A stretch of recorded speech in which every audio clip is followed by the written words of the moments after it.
recording. I hope that's okay. Hi, everybody. I'm Naomi Schiller. I'm a sociocultural anthropologist, and I teach at Brooklyn College and at the Graduate Center. And I know most of you, but for those of you who don't know me, hi. And I'm joined today by Kelly Britt. Hi, I'm a professor of urban archaeology at Brooklyn College. I don't know many of you, since some of you have our panelists, some of them have graduated before I started. And then we haven't been on campus for so many years so it's hard to get to meet everybody. So I'm really glad to be here with everyone today. All right. Well, here comes Lily. I'm going to share my screen and we'll just get started. So the format is we're going to talk a little bit. We're going to go through some basic information. Let's see if I can move this. Yeah. And then open it up to having our incredible four guests introduce themselves and say a little bit about just really briefly where they're at in their careers. And then we'll open it up to question and answers, because I'm sure you guys have things you want to talk about. So welcome, everybody. This is, we pitched it widely. So we're anthropologists, but we really were welcoming everybody who is interested in any kind of future graduate career. So trying to hit all the buckets.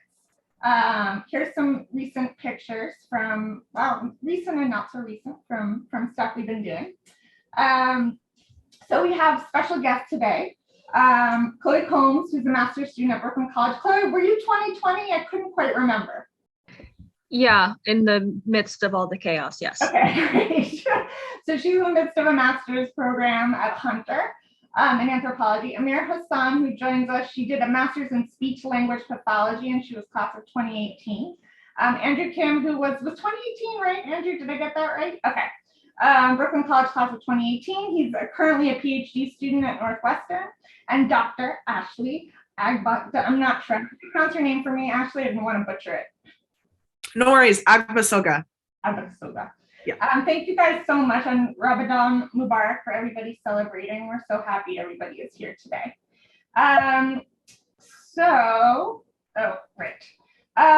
What can you do with an anthropology degree? You can do so many different things.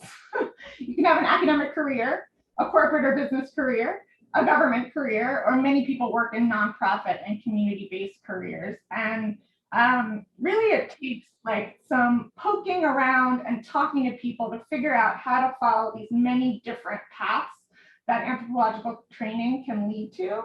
I think the best way is to start talking to people, and we'll keep saying this over and over and over again. I mean, internet research, even half-assed internet research, is great, but there's no match for actually talking to human beings. So doing that is what we're going to keep recommending you do again and again. Let's see, part of my screen is blocked, but recent work that anthropology faculty and undergrad have done. Kelly did some work with FEMA, isn't that right?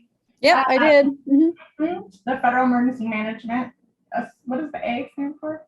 Agency, thank you. Cultural Resource Management. Kelly, can you explain that? Because I wasn't really. Yep, I've done that too. I've done a lot of things on this list. Okay. Cultural resource management is sort of a fancy way to say that you're doing archaeology that's more for the private sector. And it's not just archaeology, it could be environmental specialists. It also could be like historical architecture work, but it's more in the private sector, where FEMA is more for the public sector. Cool. A bunch of people go into museums, all kinds of museum work, careers in urban sustainability, direct services. A lot of people go into counseling, pursue a master's in social work and do that kind of counseling. There's a lot of teaching that comes out of it. Some people go to medical school. We have a lot of incredible people who are doing that already, but sometimes people decide after their undergraduate. Some people go to law school, some people go into acting. There's so many different ways that people pursue. So what are we talking about when we say graduate school? So there are lots of different ways to think about this. Some people say that there's a standalone master's program, terminal, which sounds deadly, so I don't like to use that, but a terminal master's program, meaning it ends, usually 2 or 3 years, right?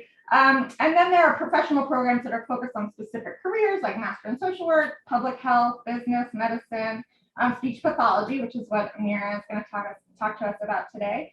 Some people go to law school. Then there are PhD programs known as doctoral programs. And usually you have the option of earning a master's on the way while you work towards your PhD. And some people even decide they do the master's in a PhD program and then they decide that's enough for me, I'm dropping out, which is totally legit.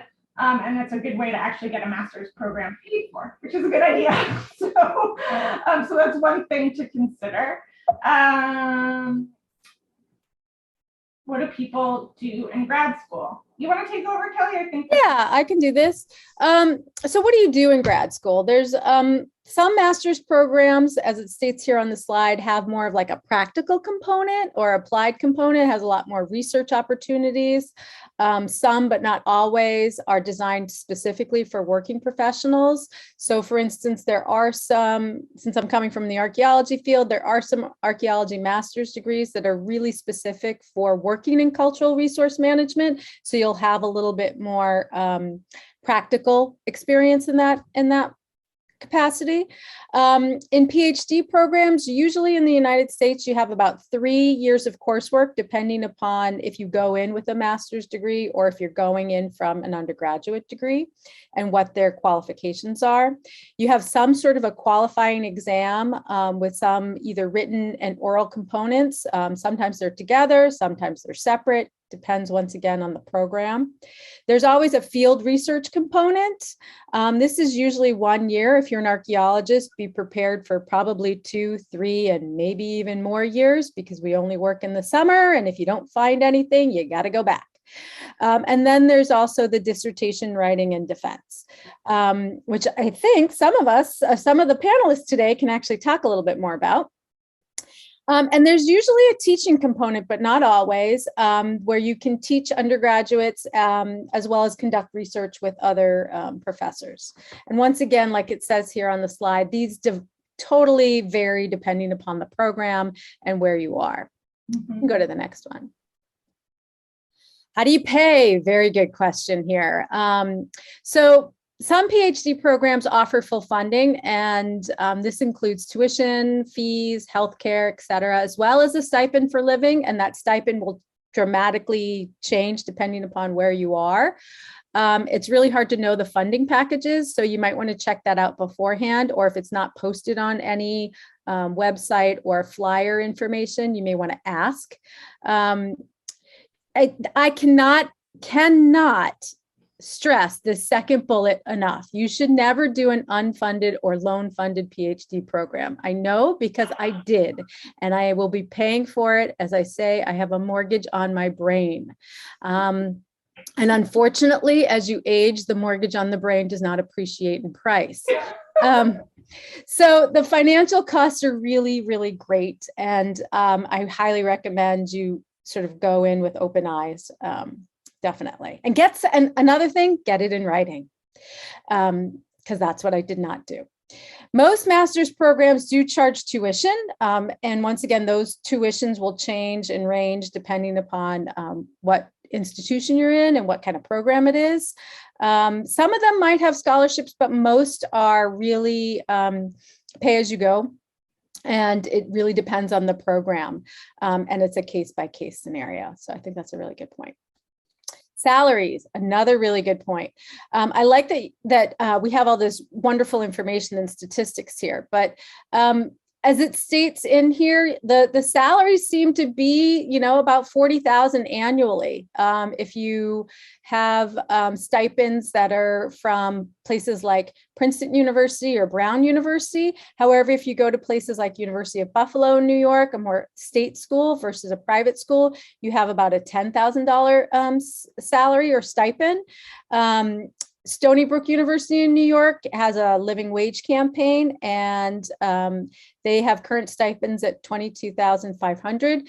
The protest or the walking picture right here is from my former alma mater, Columbia. And yes, we striked a lot actually while we were trying to form our union. I basically got paid $9 an hour to do work. It was on work study. It was horrific. So you want to also sort of think about what are the stipends, what a lot of graduate schools also have unions for the grad students. So it's something to think about.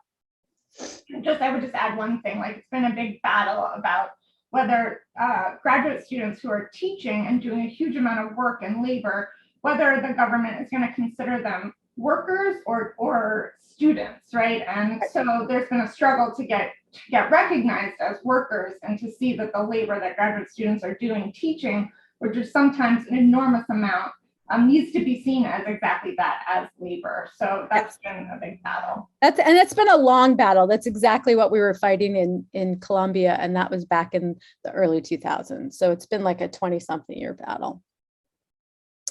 When does the application begin? Really, other good question. Some of them, some students start thinking about graduate school in their sophomore and junior years in college, but it's never too late to start thinking about graduate school. You can find a faculty mentor and engage in some sort of independent research and see if this is something that's interested to you and that you want to learn more.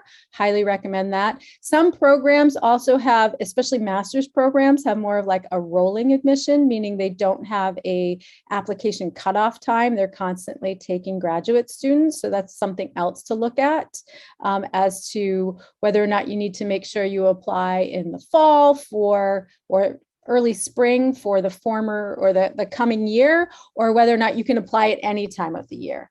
I think that's something that's also really important, but basically it's never too late. If you want to consider graduate school, it's never too late to think about it and pursue that as a potential option. Oh, okay. I think I'm on now. If I can get to the next. Okay, so this might feel all overwhelming. We have all of this. We're going to have the recording and the slides will be available later. So I feel like you have to get this all at once. But just to give you an overview of what it usually takes to apply, people write a statement of purpose. So for a PhD program, this is actually a description of the kind of project that you want to conduct, the kind of research you want to do, and why the particular grad school that you're applying to is the right place to do it, why the particular professors who work in that program have the expertise that will help you pursue the questions that you're interested in. So a lot of choosing a graduate program is matchmaking, trying to find the people who you're excited about and who are excited about your project. Usually you need 3 letters of recommendation, should be from people that you work closely with. Sometimes they ask for a writing sample. So this can be a paper that you wrote for class, but you can keep working on it and keep refining it. I know Andrew did that a bunch, and I remember seeing different versions, which was so great, and they kept getting better. They asked for transcripts. Some programs have stopped asking for GRE, which is the graduate record exam. Some still do. And then there's obviously a whole host of other standardized tests like the LSATs, depending on what program you're applying for. And then it can be incredibly expensive to apply to these programs. You can ask for a fee waiver, although it's like a whole other load of work, which is really frustrating. But it is possible to get those fees waived. Okay, what does this say? Oh, so programs that are help people. These are really good, especially if you're a sophomore or junior in college right now.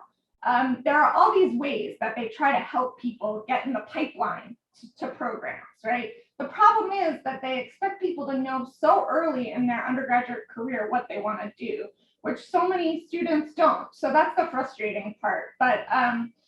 But there's this Institute for Recruitment of Teachers, the Cuny Pipeline to Law School, the Mellon Mays Undergraduate Fellowship. We'll share all these links, and then the Cuny Pipeline Program. So these are really important, helpful programs that people can explore, and we'll share information about that. Good to keep on your radar. Should you get a PhD? So a lot of people say, don't do it. Don't do it. It's too long. The job market for tenure track faculty positions is rapidly shrinking. Only about 20% of PhDs in anthropology, for example, get full-time faculty jobs, and that was before COVID-19. And almost 3/4 of faculty positions in the United States are what we call adjunct positions or part-time positions, which even though most people do not work part-time, they work very full-time, but they're cobbling together in kind of a piecework fashion, different courses at different institutions.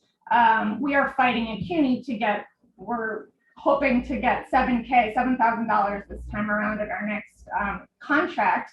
But it's been a battle to get, courses, to get adjunct positions fairly paid. There really is no pay parity. And Brooklyn College students today, you might not even know, many of your professors are actually adjunct teaching professors and do not get the pay that they deserve. So it's a rough job market out there. PhD programs are long. Some are 7 to 8 years. Sometimes people take 10 years. That's typical because it's a long process. So these are just like reality check. Thinking about what's out there. You really need to go in eyes wide open to all of these things, even for master's programs. You want to get as much information as you can, kind of weigh the benefits and the pros. But it's also really important to recognize that, okay, so if it's so difficult, why the hell would you do this? So there are a few different reasons. With PhDs, you can do things outside of the field, and more we're talking about this. At the Grad Center, we're trying to talk more about how do we not just imagine purely academic futures, right, and think about what people can do outside of university teaching. A good reason to do it is you're super passionate about the questions and you really want to research and you really want to teach. You have an important contribution to make. The academic field needs you, which I strongly feel about our Brooklyn College students. The academic fields really need you.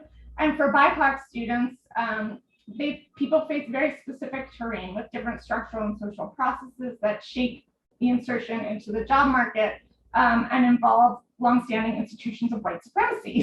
So on that note, wanted to direct your attention. Oh wait, did I skip one? You skipped one. Oh yeah, sorry. There's a really great article. I meant to have it on tap.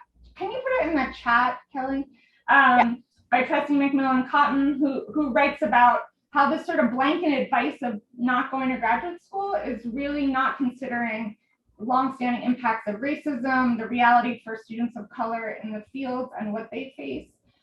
So she talks about how because of racism in many fields, in private sectors and also in the public sector, credentialism, having a credential, these little labels after your name, a PhD, an MA, whatever the credential is really important to navigate the kind of discrimination people face and try to get pay parity in all of these ways. So thinking about that blanket information, if you're exploring and people say, don't do this, don't do that, you really have to think about the way that the world is actually shaped by racism, sexism, heterosexism, etc., and think about what you're navigating and what you have to offer. So I highly recommend reading that whole article and all the links that she links to there. Did I miss one now? Do you want me to? Oh, yeah, sorry. Go for it. Yeah. So this is a lot. We're not gonna lie. We know it's a lot. It can feel really overwhelming. But just stop, take a deep breath, and know that it's never too early or too late to be able to do this. Applying for graduate school in and of itself is a learning experience, and you're going to build skills just by going through the application process, just like you would build skills if you were going for interviews, for jobs that you may or may not get, etc. It's still skill building. So just reflect on things, a little bit, think about what your expectations are, how to manage those expectations, be persistent, and just take a breath, take heart. So we've tried to also break down the process into doable steps for you to just try to make it a little bit easier for you. Mm-hmm. Next one. I feel like I skipped this one. Oh, where should you apply? That's another good question. a really good point right off the top is just because it's an Ivy League school or an elite university, that does not necessarily mean it's the best program. The reputation is really is particular to the program or the department that might be one that you're applying for. For instance, I went to a undergrad state school and an Ivy League PhD program, but I think I learned more in my undergrad public school than I did even at the Ivy League, even though there's some amazing people there. So it really depends upon what the program is like. As we stated earlier, PhD programs are usually funded, but the support varies widely, and you might want to check on this and compare costs. Also, you might want to make sure that this is a funding situation that is going to happen on an every year basis and not just a one-off year or something to that effect. You also usually work for doctoral work, so people that are getting their PhDs, you're usually working with a small committee and primarily with one or two faculty member, particularly your advisor. So you really want to make sure that you're working with people that you want to work with. I can't stress that enough. You want to work with someone who sort of aligns with you in terms of maybe the theoretical or questions that you're curious about. And you want to make sure that it's someone that is known to sort of keep in touch and be a support for their graduate students. So you might want to talk to other graduate students that have worked with those professors before to make sure that this is a right fit for you. It is kind of like a dating site. Like if you could go on a speed dating site or something like that for graduate school, it's kind of like that. So yes, talk to people, make a plan, take small steps. Maybe you can do one thing a month towards working towards graduate school by making an appointment with someone like Professor Schiller or myself to think about this. I already have one person on this call or on this event that we're going to talk soon about next steps. So definitely that's the best place to go. Start talking. Yes, share a draft of your application with someone. I can't stress this enough either. And try to do that early. It's a draft, so there's going to be variety, many revisions, many edits, but you need to start somewhere. And working with someone that you're already close with and working with and knows your writing style and what you do is a perfect place to start. And here we all are. These are all the full-time faculty members at. Don't work with Arthur Bangkok because he retired. So. Yes, exactly. So he's retired, and Leticia is our amazing administrator. So everyone else is pretty much here and available. So please reach out. Right. And look who we have there. Woo! We got some people in the room in the picture. Okay, sorry. And then there's one more picture I want to share. Oh, wait, where'd the picture go? There was one more cute picture of, oh, no, wait. Oh, this one. Here we go. Chloe. And make sure we got that. That was when a group of the BC Anthro Club went to the American Anthropological Association a bunch of years back. I think your screen didn't share. Oh, shit. Sorry. It's okay. Anyway, I have a very cute picture that I'm only looking at by myself. Sorry, guys. So now we just wanted to open it up to have our we have 4 amazing Brooklyn College alums who've done different paths and different things to just introduce yourselves and say just briefly where you are in your career, and then we'll open it up to people's question and answers if that's okay. We can just go alphabetically by first name, M-N. So I have to think the alphabet. Mira. That would be you first. Mira, would you just say a little bit about, you're still muted, just so, yeah, there you go. Where you're at right now and what you're doing? So I graduated 2020 with my Master's of Science from Hunter. And right now I am finishing up my clinical fellowship year. So it's kind of like similar to a residency. And yeah, I'm currently working at a charter school. And it's a really exciting experience. But yeah, so once I finish up my clinical fellowship year, I'm going to be working on finishing up my licensure and certification process, so that I can possibly work in a different area. But yeah, it's So just this where. was at Hunter, is that right, Mary? You were at Hunter too?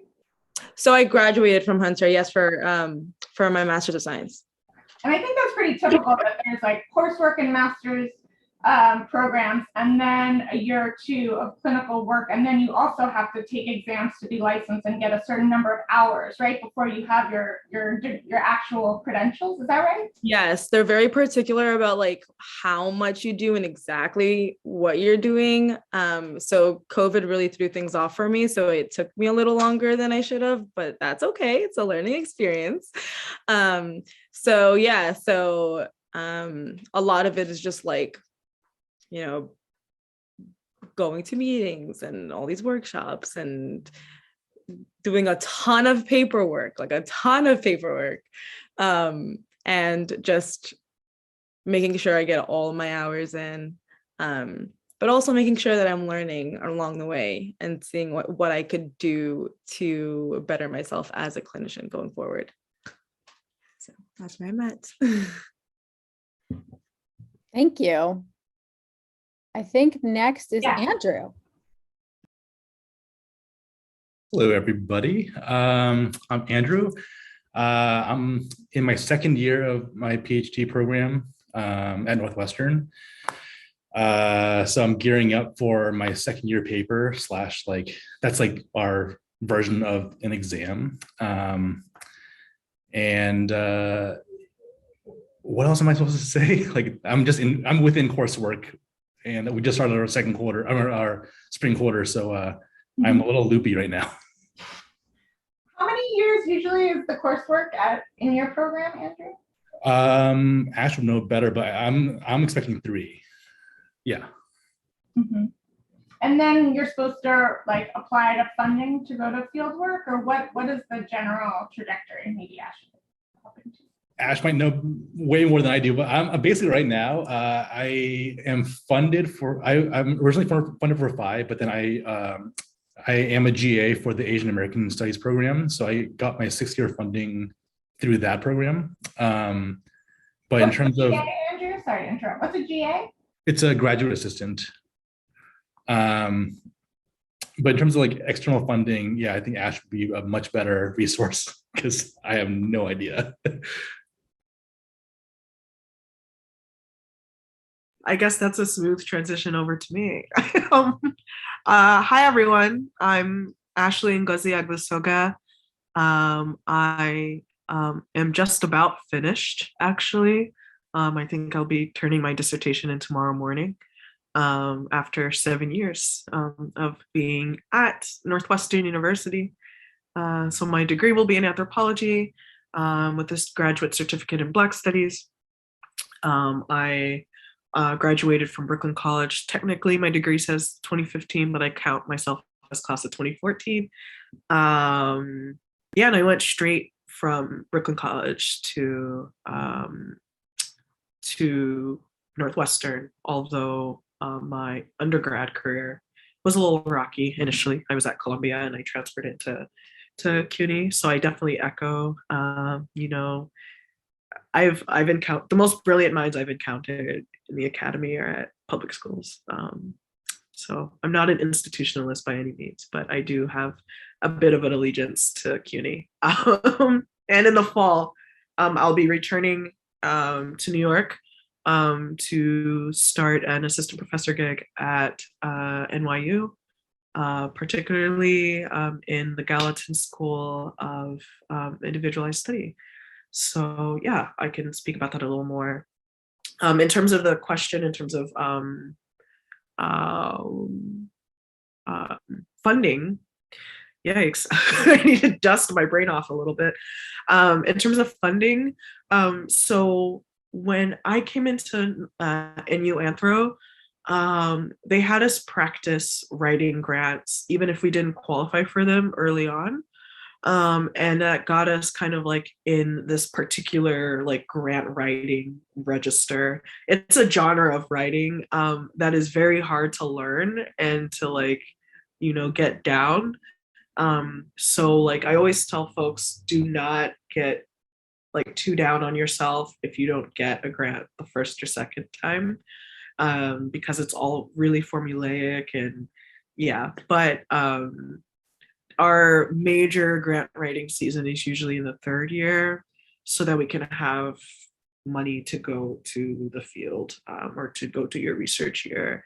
In terms of like cultural and linguistic folks, it's a little different for the archies and bios due to their work schedules. But for me as a social cultural anthropologist, I would do my field work in my fourth year. And so, yeah, all those years of practicing ended up, I got funding. Northwestern gives you guaranteed 5 years of funding, and I think the stipend is 32. Is it 32, Andrew, or 34 across the board? So that's a rarity, but it's becoming less of a rarity, hopefully, and hopefully, we can expunge all the lower grad school funding opportunities. But what was I going to say? Yeah, and then there's other grant opportunities later on after your fieldwork year. So I got a 2-year fellowship at the University of Virginia to write my dissertation, and that was pretty great.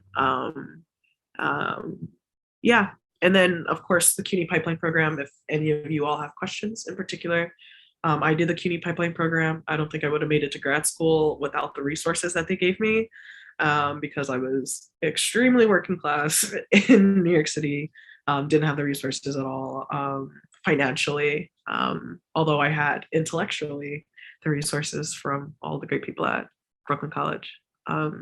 So if you would like to talk about that, I'd be more than happy to. Thank you so much, Ashley. Chloe? Hey, sorry.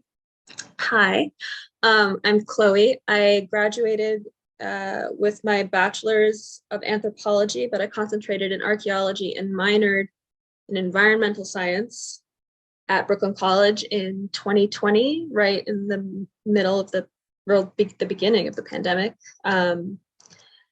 And I took a year off, and then I'm in my second semester of my first year at the Masters of Anthropology at Hunter College, also concentrating in archaeology. Yeah. Thanks, Chloe. I guess we wanted to open it up to, I'm sure there's so much more everybody could say, but wanted to tailor it to the questions that people had. What are people thinking about? Sorry to put you on the spot in your shot, but I know that you've been recently thinking about grad school. I'm wondering what's going on through your mind. Is this like hitting the stuff that you've been wondering about, or did you miss areas? It's nice to see everyone. First of all, it's in a specific way, it's nostalgic, but it also feels like this is actually the feeling that I've been missing. So that's kind of why I'm venturing into applying to grad school now. I graduated, I was with Andrew and Chloe in senior seminar, and then, Josh as well in that other photo. And funny enough, me and Josh have actually been working together post-grad. We've been doing a lot of media production together. I've kind of hopped around corporate spaces, and funny enough, my senior thesis was on diversity initiatives in corporate spaces and kind of assimilating into white supremacy and white hegemony and stuff like that. And so that has always followed me in every corporate space I went. I feel like it was just always something that I thought about. I felt like I wanted to write more about. I felt like I just had more to say because I was learning more outside of, post undergrad. And I just got to a point where I felt like where I felt the most challenged was when I was in these classrooms and having this productive discourse about like what I actually felt like I wanted to talk about. And had a little midlife crisis turning 24. And I don't know, I just felt too young for midlife, I think. I know.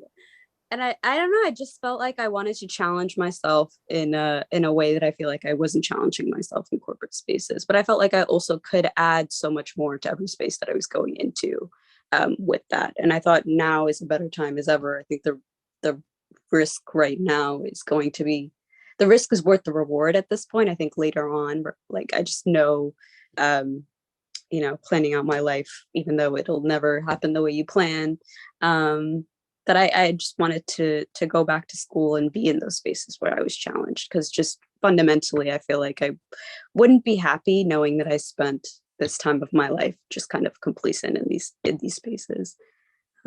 So yeah, but it's amazing hearing what everyone's up to. Thank you so much for sharing. Were there anything like, are there any questions banging around your head that you would like us to touch more on? Yeah, I really appreciate the talk about funding with PhD programs. I was kind of garnering more towards, so like completely out of anthro, but I was garnering more towards clinical psych, but kind of what we talked about of being, there's a master's program and then there's clinical hours and then the license exam. And I was also looking into the licensed clinical social worker programs. And so I thought anthro could be a great kind of match with the two. And I'm in the midst of talking to a bunch of admissions officers and kind of reaching out. And that whole process is like super overwhelming, but also I know it's just a small step into figuring out, like, there's so many options, there's so many programs, there's so many universities, and finding that one that will essentially give you the outcome you're looking for, or maybe even just in a space where you can explore what you would want to do. I think there's so much pressure about knowing exactly what you want to do or the end result while you're applying. And I don't know that yet. And so that's why a lot of the anxieties kind of go around that. But it's nice to know that there's that support, the Cuny pipeline. I mean, that I didn't even know about. So yeah. Thank you, Michelle.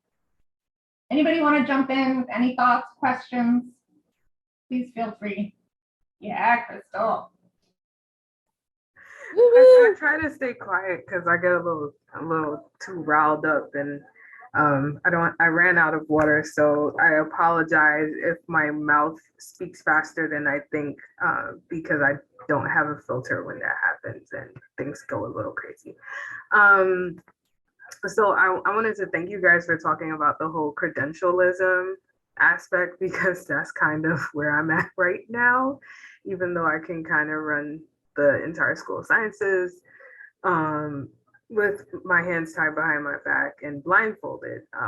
I kind of hit a brick wall, and I'm just like trying to, I guess, think my way out of it. Like, so I've been looking at different programs, and a lot of the PhD programs are not geared towards people who work, and like I work and I have a family, so it's just like, what, I don't know, how do you guys feel about like ed-D program or something like that? Like, how would that play out? I guess that's my question. Yeah, please jump in, anybody. Do you have any thoughts on this? Oh, go ahead, Ashley. Yeah, so it's nice to meet you virtually, Crystal. I will say, so for ed-D programs, they differ a bit from PhD programs, but I can speak a little bit. I have a lot of friends that are in what we call CESP at Northwestern. It's like the School of Education and Social Policy or something, and they get ed-Ds, and most of them have families as well. So, and then at Northwestern, at least, there are, apart from the stipends, which I think should be much, much higher, we have also been campaigning for years on that at NU, but there are a bit of opportunities for those who come in with families, like daycare, protected leaves, things like that. usually at Northwestern, there's like in schools like it, there's actually now strict policies in place where you're not supposed to work outside of the graduate stipend unless there's like a particular circumstance. So as the stipends are getting higher, they're like, okay, yeah, but you have to not work, right? So that's always a coin toss depending on where you go. But I will say that people, I don't know how many dependents you have, but I will say that I know folks who have made it work, and not only like made it work, but have been more than okay. Chicago is also much, much cheaper than New York City. So, it's a little painful paying what I have to pay in rent again soon for the space. But places like Chicago or places like Madison, like UW, that also has like a great program. Those places are much easier to live. But it also just depends on if you want or can relocate. So yeah, you said no, yikes. Yeah. But yeah, I mean, if there's ever a chance where you're like, oh, maybe I can, just know that there are options out there for you. In terms of EDs in New York City, ooh, I don't know. Uh-oh. Yeah, Crystal Schloss Allen works in the dean's office for the school, and she keeps us afloat. So we need her. No, it would literally collapse. I was on maternity leave, and I had to work on leave because it was like there were things that weren't getting done in grad, and it was just like a trickle down effect of just horribleness. And I would literally have to get on my computer and just like type something up and be like, this is how you fix this, so like this problem, please do what I say. And so I can't leave, because if I leave, like everyone will suffer, which is really sad. I don't actually know that much about EdD programs, but I will take it upon myself to learn more. And also I think like reaching out to people who are in them right now. Kelly had to go to physical therapy, so she's anthropology, but which is, as she says, a product of archaeology. So you also want to consider the physical demands of the labor that you're getting yourself into. So that's what I would say, Crystal. Like I need to do more research, and I don't actually know people in New York, but I would like to know more about that. So I will poke around. Julia, you were wondering if anyone recommend pursuing a double master's or a PhD. I know it may depend on the program in school, but I'm just wondering if anyone has any strong feelings about it. You mean like 2 masters in 2 different areas at the same time, or one after another? I don't actually know. If somebody has a better sense of what that question means, I'm not even sure. Julia, please say more. Hey, sorry, I'm in an area with spotty Wi-Fi. But I was just wondering, in talking to my advisors, we've talked about different programs, and they said you could pursue a PhD and earn a master's while you're pursuing your PhD, or you could go for a double master's. And I know it really does depend on program or school, but I didn't know if anyone had any experience with it and would recommend one path over the other.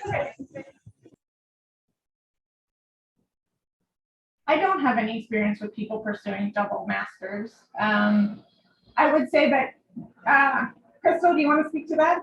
I know you have a master's in anthropology at Hunter, right? I have a master's in urban affairs at Hunter. It was an interdisciplinary program that relied on like the tenets of anthropology as well as like sociology and other stuff. So it was more of like an applied anthro degree, but just from my experience with students here, I wouldn't suggest a double master's unless you're going to do them concurrently. So you could do them one right after the other. I wouldn't suggest you do it at the same time, because depending on the course load of each master's program, you may like really stress yourself out. You won't be able to complete both at the same time. You might be able to, but it will be very difficult. One of them would probably have to be part-time, or you would have to do both part-time, which is an option. But if I think it would be best to go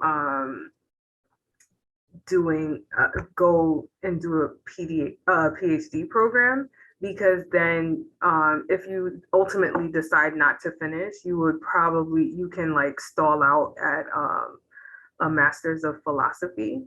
So in the end, you will have a master's of science and a master's of philosophy at the end. So you will still get 2 masters if you decide to stall out that way, depending on the school program. At Grad Center, depending on the program, like say in biology, you after your first levels you get a master's of science, and that after your second levels you get a master's of philosophy, and then ultimately you graduate with your PhD. So a lot of students, they get the second master's and then they leave before they have to do their dissertation. So that's also an option.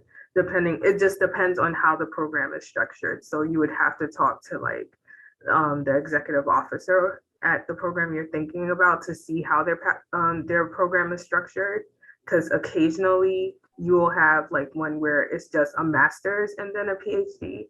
Whereas at certain programs in Cuny, you'll have a master's of philosophy, and then a PhD. So it all depends. I think what's so confusing about all of this is that every program is so different, and they kind of make up their own rules and they do things differently. So like kind of like Rashad was saying, it's like you kind of have to figure out how each individual program works, which takes time, and it's a lot of research. It's a project in and of itself just to figure out where to apply. But I was wondering if people could just,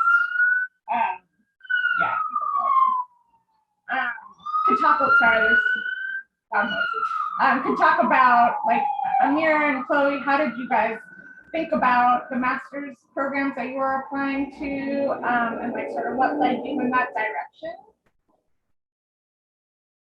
Yeah, I could. Chloe, go for it. Chloe, go for it. So it's so complicated. Oh my God.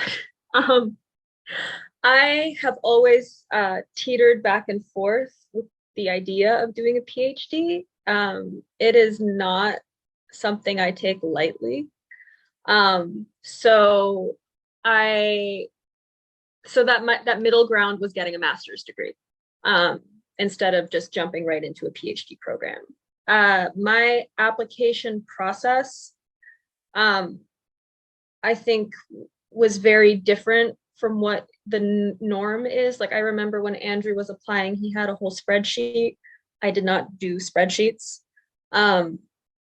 I spent the summer of 2019 excavating on a site in northern Scotland, and I fell absolutely in love with the archaeology in Scotland and the UK, and I fell in love with the people I was working with. And when I came back in my senior year of undergrad, I decided that I was going to apply to the master's degree that was associated with the university that oversees the dig in northern Scotland that I work on, or the site in northern Scotland. But it was interesting because it was an English school or a British school, so there were like no GRE requirements. It's a 1-year program. Overall, it's a little cheaper.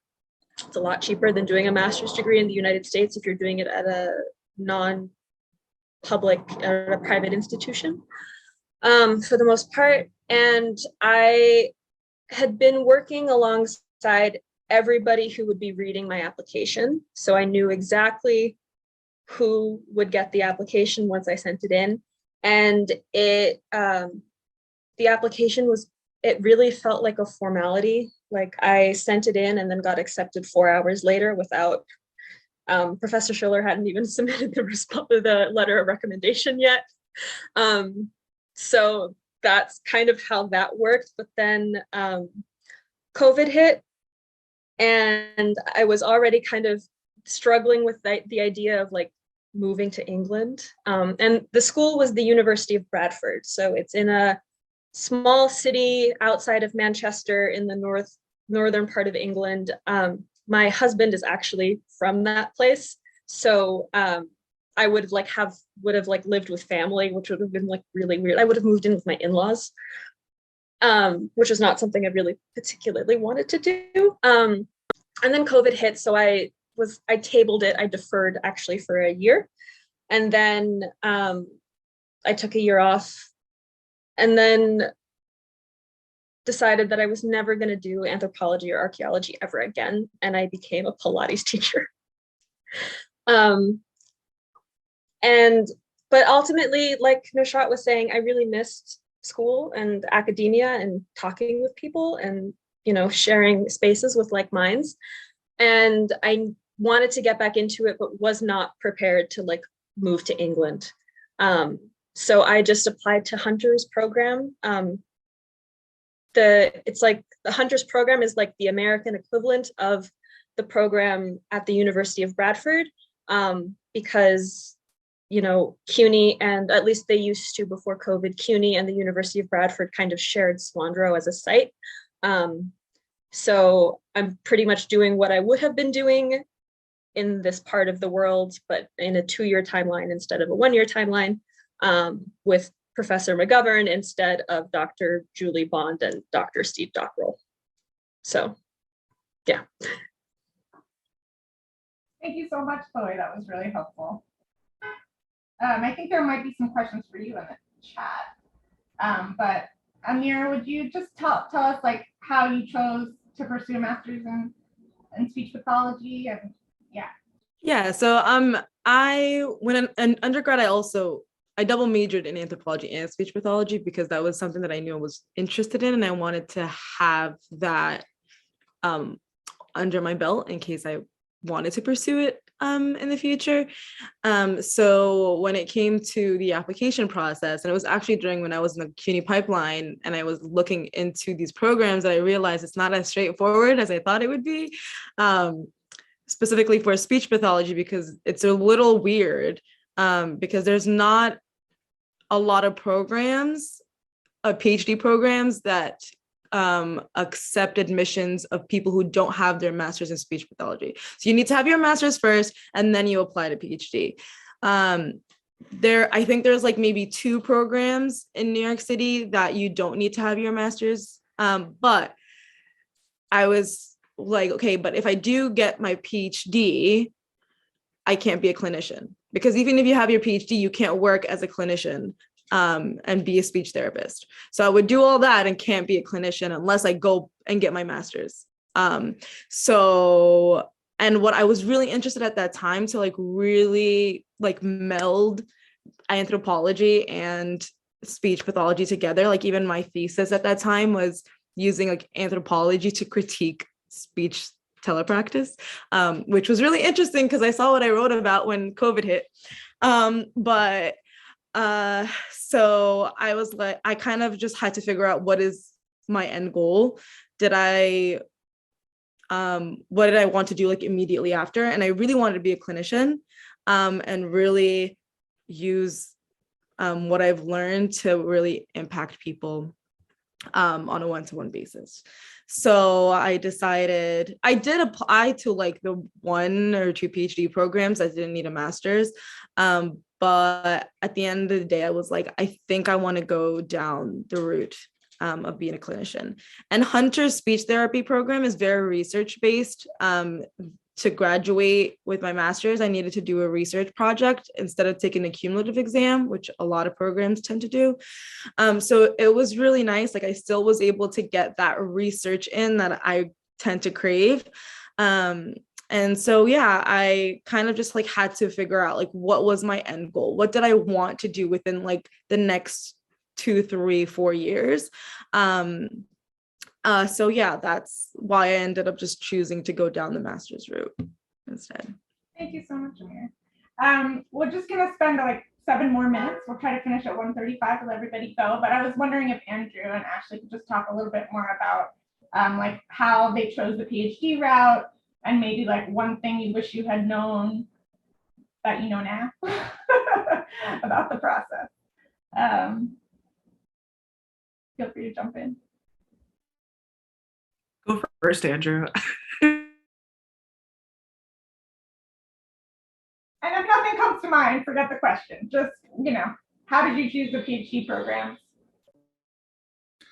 This is gonna sound really weird, but I kind of fell into it, more or less. I wasn't even considering grad school. I would say like end of my junior year. So like kind of to circle back to it's never too late.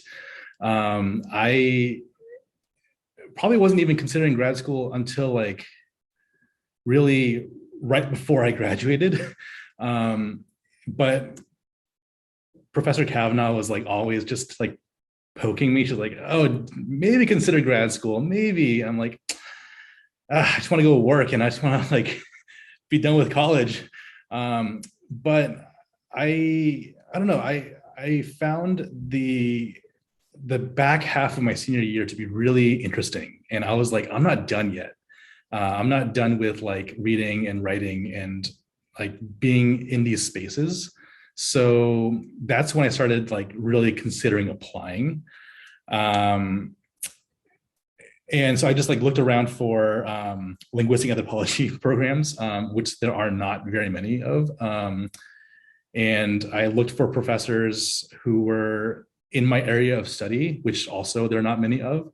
So that really narrowed down like my application pool, which is that spreadsheet that Chloe was mentioning. It was like 9 schools I could really apply to and like be kind of happy with wherever I landed. One thing I wish I knew before going to grad school, I wish I knew that COVID was going to be a thing, because like my first year and to this day has just been really interesting in terms of COVID and risk aversion and trying to figure out Zoom University, trying to figure out, because I like the interactions in person a lot more than I don't mind Zoom now so much, but man, that first year, like at my dining table, just like taking 3 different seminars and feeling like it's the same exact space, it was like really disorienting. So that's one thing I wish I knew before grad school started. I guess like also just like the workload. Something Ash and I were talking about when I was visiting for in March 2020 was like in terms of academic rigor. Brooklyn College is actually like very rigorous in terms of like academics, but at the same time, just like the imaginations of what academic rigor counts in terms of like prestigious universities. You kind of have to get used to that sort of register and style. It's just not something I did for the first 4 quarters of graduate school, which is fine. It's totally fine. Yeah. I'll end there. Thank you, Andrew. All right. So Andrew and I are we're in the same program, but many, many years apart. I went in 2015 fall. Gosh, how did I choose? Okay. So I applied to a bunch, and at the end of it all, I was choosing between 2 places, Northwestern and the Cuny Grad Center. And let's see, I thought I would always go to medical school because it was like a family expectation. And then I was like, actually, no, I do not want to practice medicine, at least in the United States. And so I decided to do what I actually wanted to do since I was a child, and it was to do anthropology. I remember coming home in 7th grade after career day, telling my family I wanted to be an anthropologist. And my dad looked at me and was like, do you want to starve? And so I put that dream off until I was in my early 20s, and I was like, wait, I can do this. It'll be fine, and Dr. Kavanaugh, Dr. Antoniello were like, yeah, you should do grad school. I didn't even think grad school was like a thing for anthropology. I kind of learned, and with through someone who used to be at Brooklyn College Anthro named Russell Sharman, who was like my first kind of entryway into like blackness and indigeneity in Latin America, which is what I work on, particularly in Mexico. So anyway, I was choosing between Northwestern and the Cuny Grad Center. Wanted to stay in New York because it was comfortable. I organized within Cuny and in communities in New York. I had a $600 studio a block away from Prospect Park, a gold mine. And I was like, no, I'm leaving this. But a few mentors, including Dr. Kavanaugh, really were like, you should get out of your comfort zone, spread your wings in a way. And also like, they're like, Northwestern will offer you resources that the Cuny Grad Center unfortunately cannot. That has turned out to be absolutely true. Unfortunately, it's a very frustrating thing that I still am frustrated with when I was selecting where I would go for a job, because it also boiled down into like a private institution versus a public institution and what could offer me what. So that was a very, very big influence on why I chose Northwestern. I wouldn't have to work 3 jobs anymore, essentially, like I did when I was in New York in undergrad. So plus some of the opportunities that Northwestern could give me in terms of like people who were there,